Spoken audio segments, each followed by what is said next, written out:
Media channel ভাইদের অসংখ্য ধন্যবাদ। আমরা 8:30 সময় পটুয়াখালী সদর ফায়ার স্টেশন সংবাদ পাই ফতুল্লা নামক জায়গায় একটি লোকাল বাস এবং র্যাব সদস্যদের একটি পরিবার বহন করে তারা কুয়াকাটা ভ্রমণ করার যা উদ্দেশ্যে রওনা দিছে। ইতিমধ্যে ফতুল্লা নামক জায়গায় একটি বাস, র্যাবের গাড়ি এবং লোকাল বাস মুখোমুখি সংঘর্ষ হয়। তাৎক্ষণিক সংবাদে আমরা ঘটনাস্থলে যাই। ঘটনাস্থলে যাওয়ার পর স্থানীয় জনতা, আমরা যতটুকু জানতে পেরেছি, স্থানীয় জনতা কিছু লোককে উদ্ধার করে তারা পটুয়াখালী সদর হসপিটালে প্রেরণ করে। পরবর্তীতে আমরা ঘটনাস্থলে গিয়ে দেখি র্যাবের যে গাড়িটা রয়েছে, গাড়িটার ভিতরে 4 জন লোক আটকা পড়ে আছে। তার ভিতরে একটা ছিল শিশু আর 3 জন বয়স্ক লোক।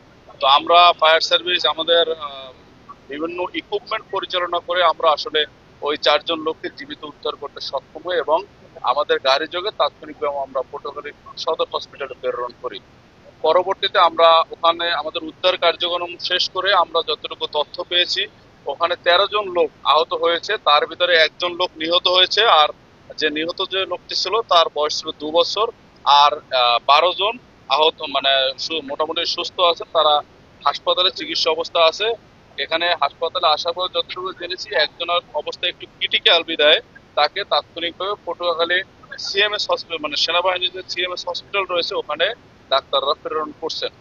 এই হলো আমার কাছে যতটুকু আমরা ফায়ার সার্ভিস, সিভিল ডিফেন্স থেকে আমরা যতটুকু কাজ করছি, এগুলো আমাদের উত্তর কাজের মোটামুটি বর্ণনা। আমি Mohammad Rezwan, station officer, fire service, civil defence, Patuakhali. 13 জনের অধিক থাকতে পারে কিনা আমরা আমাদের জায়গা থেকে যতটুকু তথ্য পেয়েছি, তাদের 13 জন, এবং এই 13 জন সদস্যই কিন্তু র্যাবের এবং র্যাবের পরিবারের সদস্য।